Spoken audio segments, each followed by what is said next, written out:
اعوذ باللہ من الشیطان الرجیم بسم اللہ الرحمن الرحیم الحمد للہ رب العالمین وصلی اللہ علی محمد وآلہ الطاہرین اللہم صلی علی محمد وآلہ محمد ولعنۃ اللہ علی اعدائہم اجمعین۔ بسم اللہ الرحمن الرحیم۔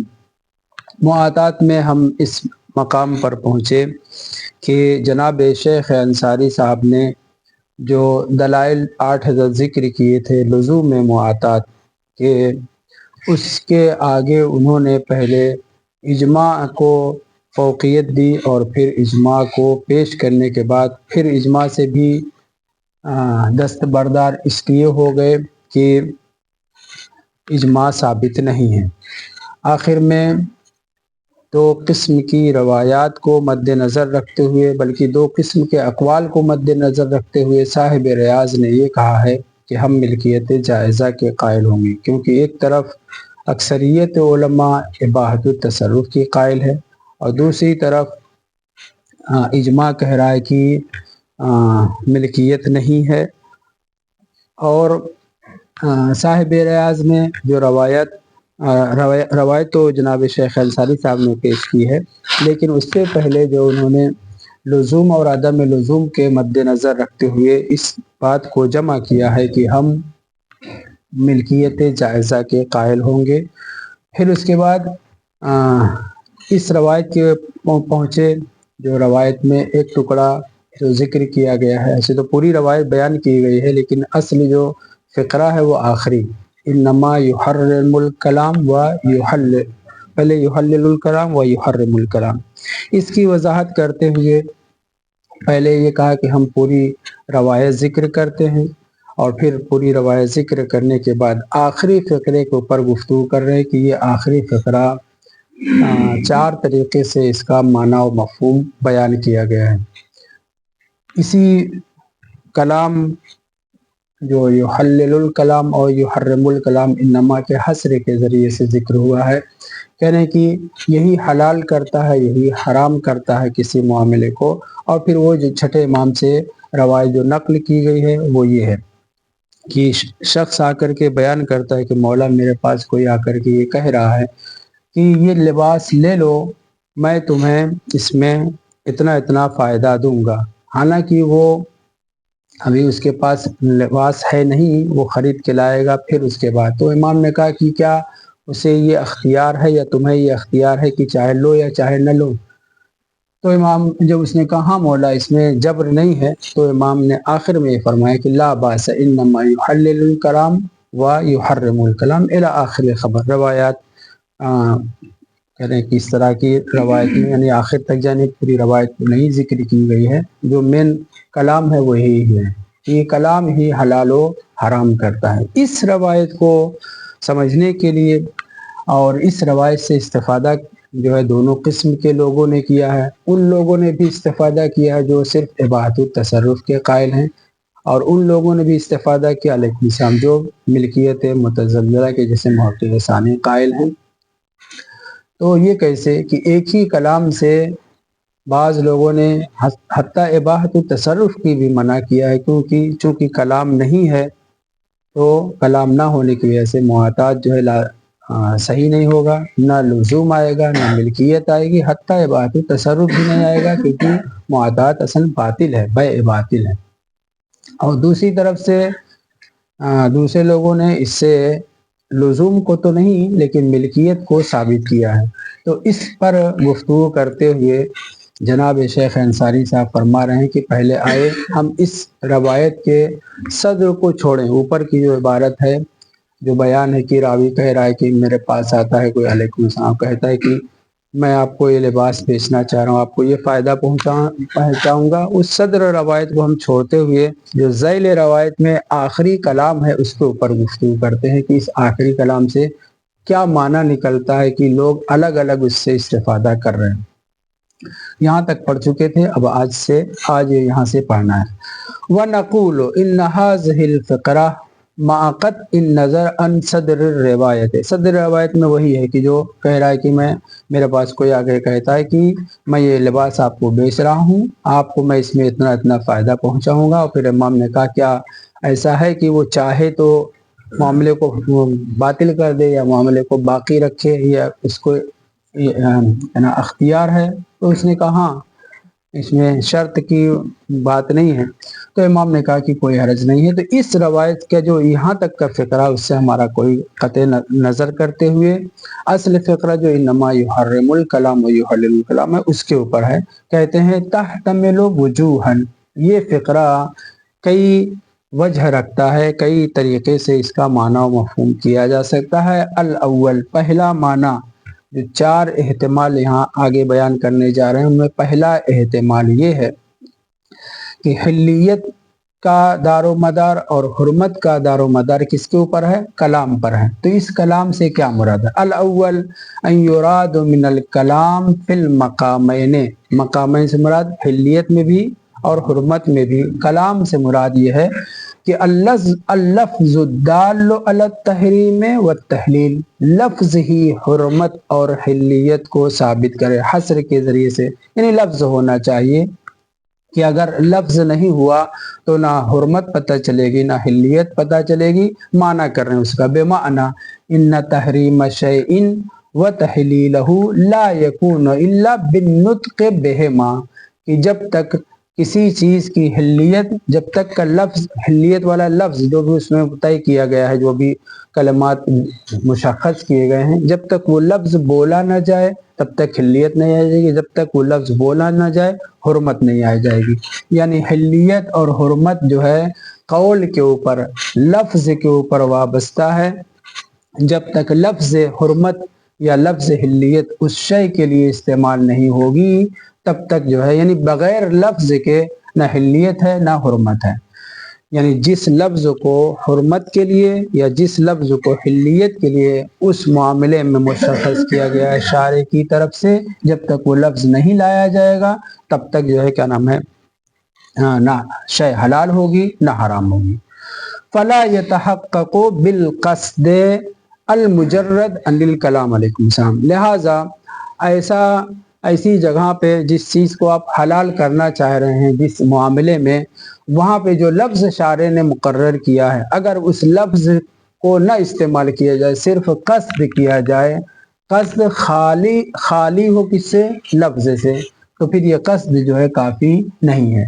یا اگر قصد ہو لیکن اپنے قصد کو آپ بیان کر رہے ہیں لفظ کے ذریعے سے نہیں، اشارے کے ذریعے سے یا ایسے افعال کے ذریعے سے جس افعال میں لفظ استعمال نہیں ہوا ہے، اقوال کے بجائے افعال کے ذریعے سے آپ بیان کرنا چاہ رہے ہیں، تو وہ حلیت اور حرمت نہیں لائے گا۔ اس کو سمجھانے کے لیے مثال کی ضرورت ہے۔ مثال دی گئی ہے کہ مثلا شارع نے یہ کہا ہے کہ نکاح میں یا طلاق میں، نکاح میں الفاظ ہونا چاہیے، انکحتو متعتو یا کیا نام ہے متع میں الفاظ ہونا چاہیے۔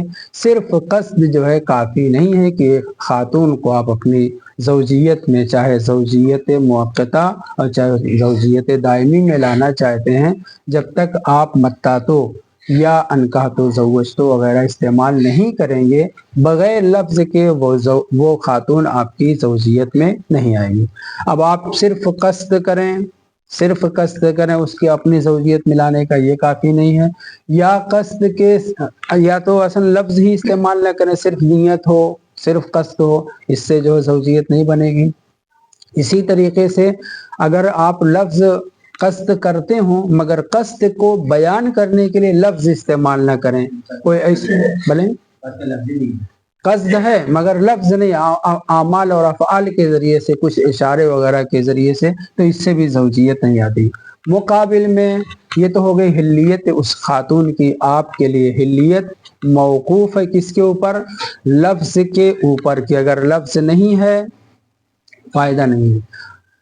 اور اسی طریقے سے اس کی فرض کرنے آپ کی خانم ہے اور آپ جو ہے اس کو دوسری شادی کرنے کے لیے اپنی خانم کو گھر سے باہر نکالنا چاہ رہے ہیں، تو انت طالق وغیرہ شرائط کے تحت بیان ہونا چاہیے، الفاظ استعمال ہونا چاہیے، ورنہ وہ کافی نہیں۔ اب اگر پرانے زمانے کی طریقے سے، جیسے زمانے جاہلیت میں کچھ ایسا تھا، کیا کرتے تھے؟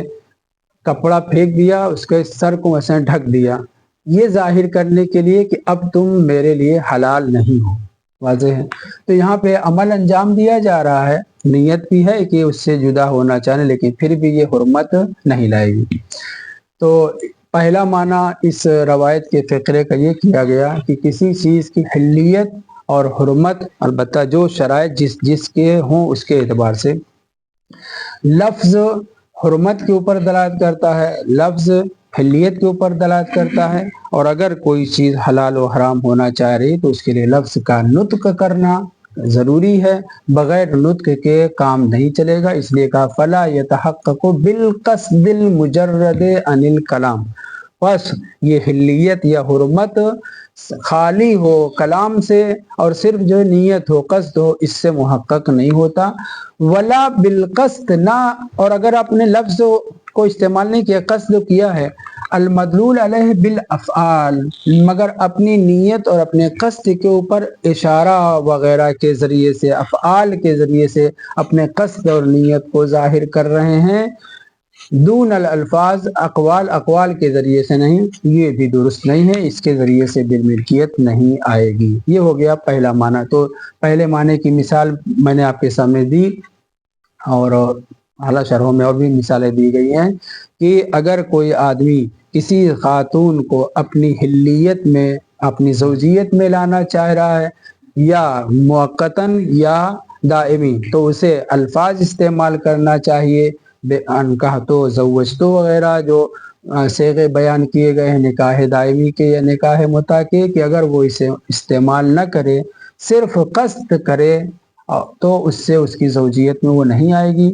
یا قصد کے ساتھ ساتھ افعال کے ذریعے سے اپنے اس کو زوجیت میں لانے کا اشارہ کرے, یہ بھی کافی نہیں ہے. اور اسی طریقے سے زوجیت سے باہر نکالنے کے لیے, حرمت کے لیے بھی انت طالق کہنا پڑے گا, صرف قصد کافی نہیں ہے. یا اگر انت طالق نہیں کہہ رہا ہے, لفظ نہیں استعمال کر رہا ہے, اور افعال کے ذریعے سے جسے وہ کپڑا اس کے اوپر ڈال دیا, اس سے بھی جو حرمت نہیں آتی. تو روایت کا ایک معنی انما یحلل الکلام و یحرم الکلام یہ ہے کہ قصد کے ساتھ ساتھ لفظ بھی ہونا چاہیے, یہ بیان کرنا مقصود ہے. دوسرا معنی ان احتمالات میں سے کہ جو اس روایت کے دوسرے فقرے میں بیان کیے جا رہے ہیں, وہ کیا ہے؟ ان یراد بالکلام اللفظ مع مضمونہ, لفظ کا جو معنی اور مفہوم ہوتا ہے وہ مراد ہو, یعنی لفظ بھی اور اس کے معنی اور مفہوم بھی اس کے ساتھ مراد ہو. یعنی کلام کے ذریعے سے حرمت آئے گی, مراد یہ ہے کہ جو لفظ بولا جا رہا ہے اس کا مفہوم بھی مد نظر رکھتے ہوئے استعمال کیا جائے. کلام میں بغیر معنی و مفہوم کے لفظ کوئی معنی نہیں رکھتا ہے, لفظ کے ضروری ہے. اور لفظ کے مقابل میں اگر صرف انسان زبان سے آواز نکالے, یہ آواز کافی نہیں ہے, کیونکہ وہ لفظ جو صفت کے ساتھ, مفہوم کے ساتھ, معنی کے ساتھ ہو وہ مراد ہے. لہذا حکم شرعی حلیت اور حرمت اس وقت آئے گا کہ جب وہ کلمات استعمال کیے جائیں جو شارع نے مشخص اور معین کیے ہیں, ساتھ میں اس کے معنی کو مد نظر رکھتے ہوئے, مضمون کو مد نظر رکھتے ہوئے. اس کی وضاحت اس طرح سے کی گئی ہے کہ الثانی, پہلے دیکھیں, ان یراد بالکلام انما یحرم الکلام یحلل الکلام سے مراد کیا ہے؟ اللفظ مع مضمون ہی, لفظ کو اس کے معنی کے اعتبار سے, یعنی اس معنی کا جو لفظ کا جو اثر, تاثیر جو ہوتی ہے, اس مفہوم کو, اس اثر کو مد نظر رکھتے ہوئے کہا جائے. مثال جیسے کہتے ہیں کما فی قولک ھذا الکلام صحیح یا ھذا الکلام فاسد, تو یہ کلام فاسد ہے, کلام صحیح ہے, ایک مطلب کیا ہے؟ یعنی یہ کلام اثر انداز ہے, اثردار ہے, اور یہ کلام اثردار نہیں ہے, یعنی اس کے ذریعے سے بات صحیح ہے اور اس کے ذریعے سے بات صحیح نہیں. یعنی اثر کو مد نظر رکھا جائے, صرف لفظ کو نہیں. اس لیے کہنے کہ لا مجرد اللفظ اعنی الصوت, صرف صوت نہ ہو بلکہ صوت جو ہے مخرج سے نکلنے والے کلمات پر مشتمل ہو, اور معنی کو مد نظر رکھتے ہوئے, اور معنی سے مراد یہاں پہ اس کا جو اثر ہے وہ. لہٰذا اگر کوئی آدمی اس طریقے سے صرف کلام کرے,